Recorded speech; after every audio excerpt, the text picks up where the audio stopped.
Once in my life, I was doing a conference call where I was teaching. I'm talking.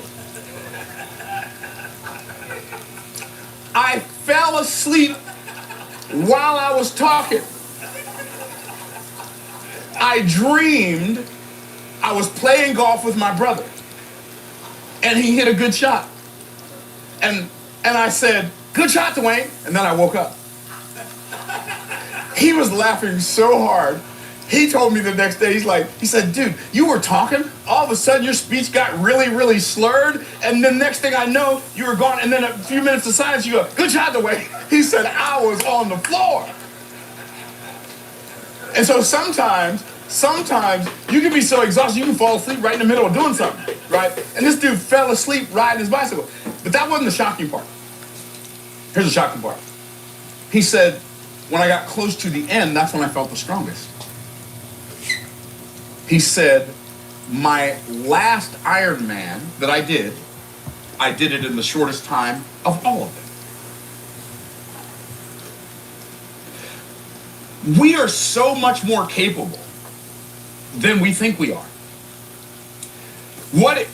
I'm going to get into my outline in a minute, but I want you to think about this. What if you are only one great lead generation idea away from having more people to make offers to than you have time to sell? What if you are one great product design, if you're an inventor, one great technological breakthrough, if you're a technological person? What if you are only one great best-selling book away from selling millions of copies? One. Because what if you're only one idea away from the breakthrough that will give you the quantum leap of quantum leaps, and then people who know you now, who maybe they kind of look at you side-eye, like, and then next thing you know, they brag at everybody they can because they know you. Because you do realize there was a time when Sam Walton was one idea from Walmart. There was a time when Steve Jobs was one idea from Apple. There was a time when Elon Musk was one idea from Tesla and SpaceX. Not 100 ideas, one. What if you came up with one premium offer that solved a big problem for a big pool of people who have deep pockets? What if in your health and fitness there was like one or two master keys that when you unlock them, everything falls into place. Like you start feeling stronger, you start looking stronger, you start being stronger. And by the way, those do exist. Do you realize most people think that the key, I never thought of that before. Most people think that the key to getting in shape is working out intensely. Well, that's one of the keys. It's not primary. You'll often see in the Bible one premium offer we can get a result that solved a big problem for a big pool of people who have deep pockets. The first thing that comes to my mind is Psalm chapter 1. What if in your health and fitness there were like one or two master keys that when you unlock them, everything falls into place. Like you start feeling stronger, you start looking stronger, you start being stronger. And by the way, those do exist. Do you realize most people think that the key, I never thought of that. Most people think that the key to getting in shape is working out intensely. Well, that's one of the keys, but it's not the primary. It's not the primary one. You'll often see in the Bible that when God is telling us that we can get a result, He will tell us to don't the don'ts before He tells us to do the do's. The first thing that comes to my mind is Psalm chapter 1, where it says, "Blessed is the man that walketh not in the counsel of the ungodly, nor standeth in the seat in the way of sinners, nor sitteth in the seat of the scornful." So blessed is the man who doesn't do these three things, but is delights in the law of the Lord, but he does this thing. Okay. Did you know that without exercising, you can lose more weight counting macros better you can by working out for 3 or 4 hours a day. We can count that, like measuring, okay, no more than X amount of carbs, no more than X amount, whatever all the different macros are, and you weigh all of your food, you measure all of your food, you get a little measuring scale. The weight will fall off. And then if you exercise, you start getting stronger while you're also getting leaner. But see, here's our problem. Here's our problem. Our problem is we want to undo with work something that we did with a knife and fork. We're doing the same thing? Yeah. By the way, I used to know that because I used to be fat minor. Yes, I was. You say, what do you mean fat minor? I'm not. It has 225 pounds. I'm only 5'11". That was a lot of iron. I'm not exaggerating. Like my youngest brother-in-law, when I met my wife, when I met this girl who's now my wife, when I met her, her youngest brother was like 7 years old. And back then, I was black belt karate, like I was fit. I weighed probably 145 pounds, wrong for stomping death and destruction. I was like tighter than a banjo string. And then I went to Texas one time. He saw me. He was like, "Man, what happened to you? Why you got fat?" Well, why don't you tell me how you really feel, bro? But you know what's really cool? One of the most recent times I've seen, he's like, "Okay, that's the Myron I remember." All I'm saying is, like, just don't the don'ts. And then do the do's, you don't have quantum leap. If you don't the don'ts, by the way. Anyway, I don't have time to go into all that. If you don't the don'ts, stop putting stuff in your mouth that doesn't serve you. Eat more food from the hand of God than you do from the hand of man. What is that? If it grows out of the ground, eat more of it. As close to its natural state as possible. If it comes in a box, a bag, a bottle, or a package, like a whole lot less of that. Okay, cool. Anyway, so you can have a quantum leap in your health, you can have a quantum leap in your marriage, you can have a quantum leap in your business. If you're willing to go and do the do's and don't the don'ts. Okay, so I'm going to give you the 6 steps to a quantum leap in any area of your life. But before I do, I want you to understand that you cannot upgrade something that you're unwilling to look at, and you cannot multiply what you've never measured. People are like, "Well, I don't like the scale." Listen, here, you might not like it, but can I tell you something? It ain't gonna lie to you. The scale ain't gonna lie now. The scale gonna tell you what you've been doing. And maybe you don't like the scale because you don't like the way it feels when you can't get the scale to tell you what you want the scale to tell you. Now, I'll tell you something. For the most part, unless I forget before I drink water, I weigh myself every morning. You know why? Because I know that Myron is still in here. He in here. Oh boy, don't he want to run things. Oh, he want. So, you say, how you know? Because when I go on vacation, hey, here comes that Myron. That Myron comes out. I'm not even joking. I went on vacation for 13 days. 13. I worked out while I was on vacation. Working out at all. Myron gained 16 pounds in 13 days. Don't play with me. He's in here. Don't act like just because he ain't showing up, he ain't here. I gained 16 pounds in 13 days. Now, I've already lost like 13, right? But I didn't lose 13 of it in 13 days. Huh? What do I tell you? It's easier to stay there than it is to get back there. Okay?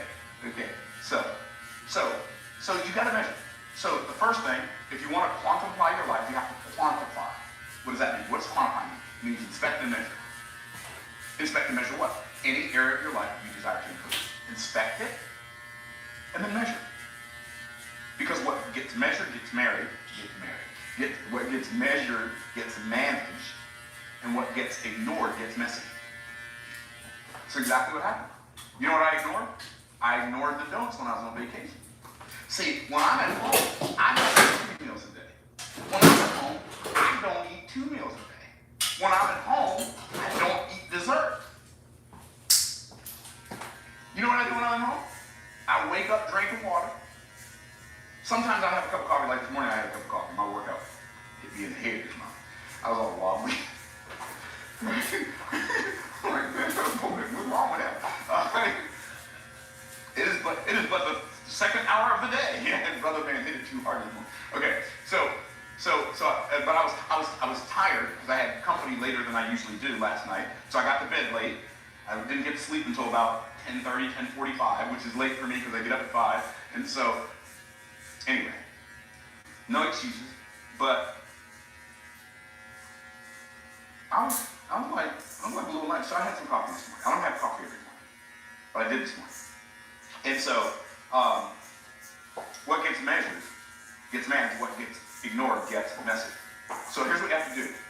And most people are not willing to do this part. It's so simple, but most people don't do it. Inspect your current reality. Like your current experience in reality. Inspect it. Check it out. Like, what am I doing? What if you wrote down? Don't even change your habits. Just become aware of it. I promise you, becoming aware of them. What would happen if you got your macro scale and you measured everything that you put in your mouth every time you put something in your mouth, and you wrote it down and you logged it?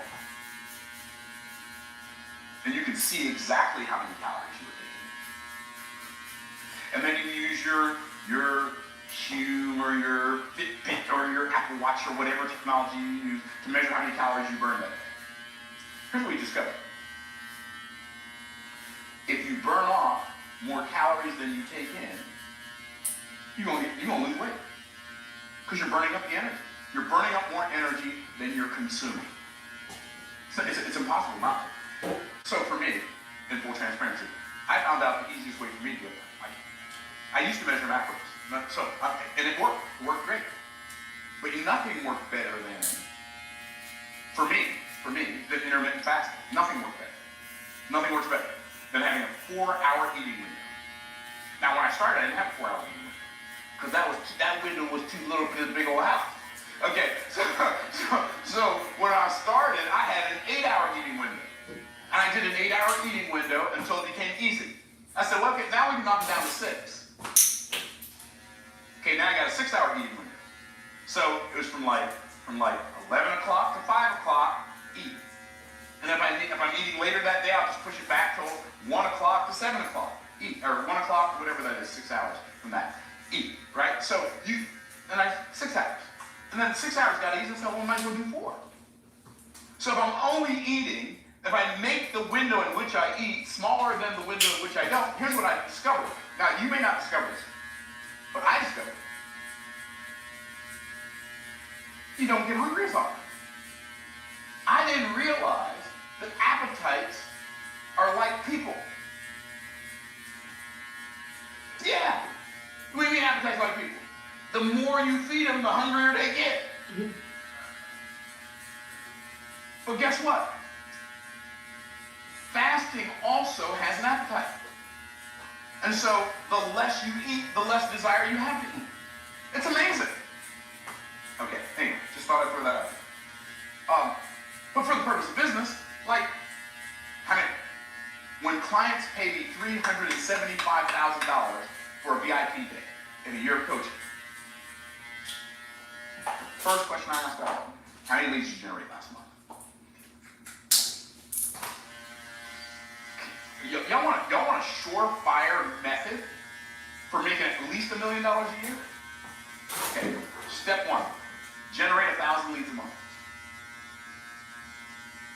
Step number two, have a $100 offer, a $500 offer, and a $2,000 offer. You can have more than that if you want to. Like, if you really want to get good, like have a $20,000 offer. You can throw that one in there if you have enough intestinal fortitude. But you don't have to have that. And then, prove to the people who have the problem. You got to make your offer about something like that solves a problem that a big pool of people want solved. And they got a big problem, and they got enough money to pay for your solution. Okay, great. So you do that, and guess what happens? It's going to be hard not to make $1 million a year with 1,000 clients. You're generating 1,000 leads a month. That's 12,000 leads at the end of the year. The worst case scenario is getting $100,000 a year. And if you just keep on doing that, the number gets bigger. Like our business does well over $10 million a year. Some years it's 10, some years it's 11, some years it's 18, some years it's 14. It does what it does. And I could make it do the same thing all the time if I cared enough. But we're in the process of revamping our whole business model because of what I'm talking to you about today. We've got some quantification to make that we're building for. Okay, and so we generate, on average, we were generating 1,500 to 7,000 leads. We start 1,500 to 7,000 leads a month, depending on if we do it promotion. In the last 28 days, I think we generated 2,500 leads or something like that. Cool, something like that. And my business does, because what happens is the impact of those leads that you generate over time, the people who stick, like the effect of that compounds. Because some people ain't gonna buy from you the first day they opt in. Some of them won't buy from you the first year. Some of them won't buy from you the first decade. I had a lady come to me one time. She paid, back when I used to do the speaker training that I sold for $12,000, and then when I stopped selling it was $35,000. But when she bought it, it was $12,000. You know what she told me? She said, I have been following you for the last 10 years. This is the first thing I've ever bought from you. Good thing I didn't quit after 9 years. Okay, so inspect your current reality. Take an honest inventory of where you are, not where you think you are, not where you wish you were. An honest inventory. Like, look at everything. How many leads are you generating per month? From those leads, how many of your core products are you selling? Core product could be your $100 offer, right? Or your $500 offer. How many of those are you selling? Okay. How many of your premium offers are you selling? How many of your $2,000 to $20,000 offers are you selling per month? Like, look at it. Keep an eye on it. Why? So you can do something about it. Okay, cool. Pull the real numbers, your revenue, how many hours you're working. If it's relationships, like how much interaction are you having? If it's health, like what are your macros? How many calories are you burning? How much time are you spending moving your body? Because movement is medicine and motion is lotion. Okay, so inspect your current reality. Then measure what matters. Identify 1 to 3 metrics that actually predict success in this area. Weight loss, macros, exercise, etc. In business, leads generated, sales made. Like, people think they're doing something because they're making spreadsheets and setting up Slack channels and creating Trello boards and designing a website and designing stationery. Pick up a phone and call somebody and make them an offer. Send them an inbox message and make them an offer if you can solve their problem, okay? Establish your baseline numbers today. You can't chart growth from a number you've never worked out. If you don't know where you're at today, how will you know when you got better? So, measure what matters. A goal without a number is just a wish wearing a suit. And so many people in business, so many people in their relationships, so many people in their health, they just have a wish wearing a suit. It's all dressed up, but it ain't got nowhere to go. Okay, so after you quantify, the next thing you want to do if you want to quantify your results is you have to qualify. Now what does qualify mean? It means improve and manage. Qualify, when you qualify something, you're improving the quality of the thing. And so when you qualify, you realize that you don't rise to the level of your goal, but you fall to the level of your qualification. Like, what's your standard? It's so interesting. I want everybody to know. One standard has determined your current income. Okay? Everybody go back in your mind. If you're on YouTube watching someone do it in the chat, go back in your mind and think about how much money you need per hour if you got anybody out with that at your very first job. Everybody remember how much you got paid per hour at your very first job? Okay, I remember how much I got paid. Somebody shout out a number. $4.85, $5.50. These are young people. $7, $6.25, $3.35, $11 an hour. My first job. This is gonna tell you how old I am. My first job was a summer job in Columbus, Ohio, picking up trash, working for the city, right? And I was making $1.55 an hour. I was 14 years old. Okay, everybody remember, if you're on, how much you make? Okay, they're typing it in the chat. $3.95, $3.75, all that, great. Congratulations, you're a young person. Okay, I was making $1.55. Now I'm not telling you that, but let me ask you, how many of you, there's no galaxy in any universe that's ever existed where you'd be willing to work for that little amount of money now? Raise your hand way back, way back. There ain't no way in the world I'm going back to $1.55, or you're going back to, right. That means the reason you're making more money is because you've raised your standard. Here's my question for you. Why have you stopped raising it? Why have you stopped raising it? You got to a place where you're like, enough is enough already.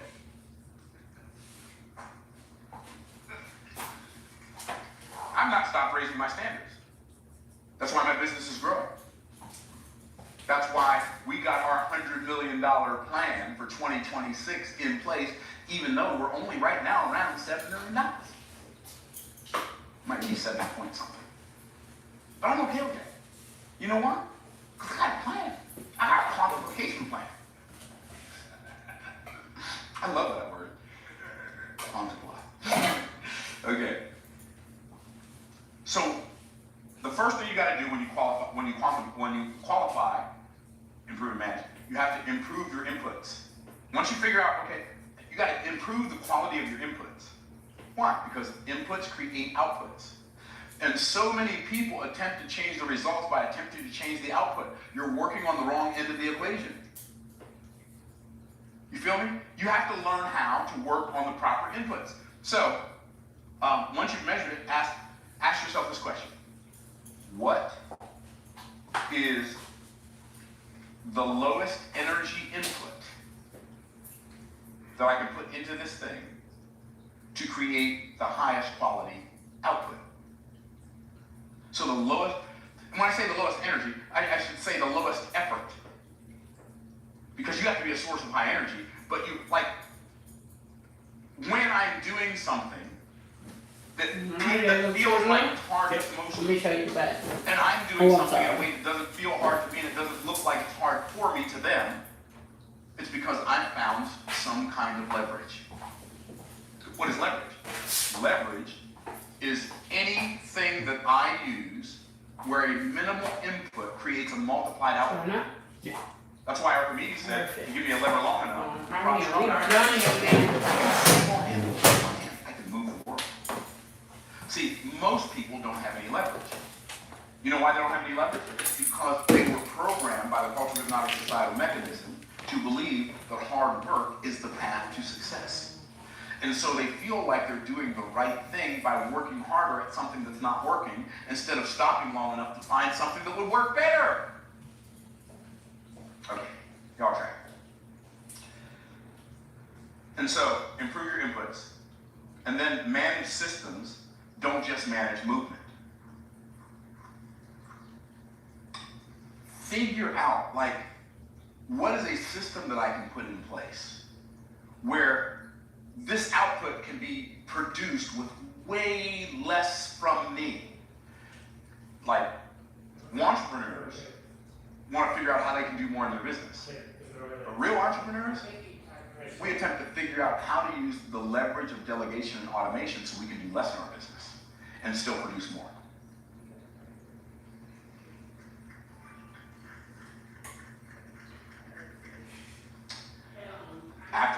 after we've qualified, we've already quantified, we've qualified. Here's what we got to do next. We got to simplify. What does that mean? Inspect and minimize. Why do I say inspect and minimize? I thought we were having a quantum leap. We are. But the way to have a quantum leap is by doing a thank you. I see you in Pareto distribution assessment on the work that you're currently doing in the arena in which you want to have like progress. So what is a Pareto distribution analysis? What does that mean? Pareto distribution principle is that 80% of my results are coming from 20% of my work. So my job is to figure out which 20% is producing the 80%, and then eliminate the 80% that's producing 20%. And then guess what I have? I've got 20% of what I used to do that's producing 80% of what I used to produce.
Hey y'all.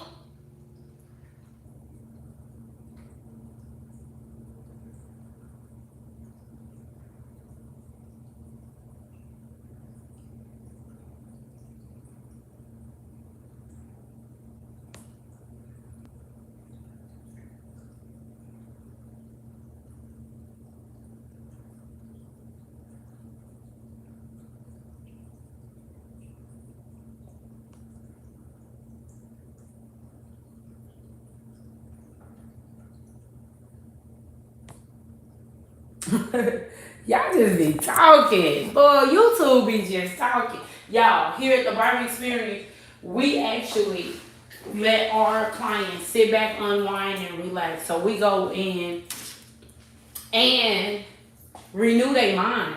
So a lot of that stuff that y'all talking about, that's why we don't talk it. That's why we don't do a lot of talking. Cause talking to start getting yeah, lost in the sauce, put it like that. Like, you just get lost in the sauce. You just start worrying about the surface level of what you're going through instead of the deeper level of what's going on. It's Monday. I deal with very professional, high, and all men are high-end men, even the ones that don't notice that within themselves. Hey, Bree. Jesse needs another appointment. I told him we'll call him. He said in 4 weeks, so we can kind of already have the dates ready for him. What did Raymond say?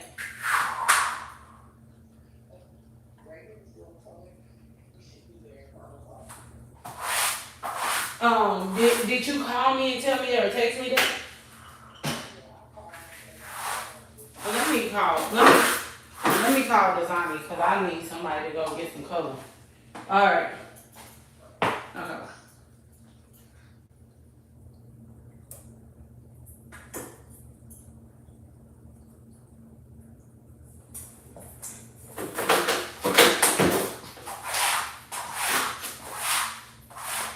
So just so y'all know, that's kind of why we listen to what we listen to.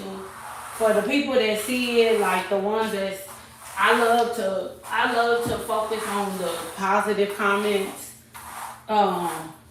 Like the one who said, how much is our haircuts? Please go check our website out. It all varies on which experience you do. I do have an assistant, like I was just on the phone with her. She can answer a lot of your questions. What else?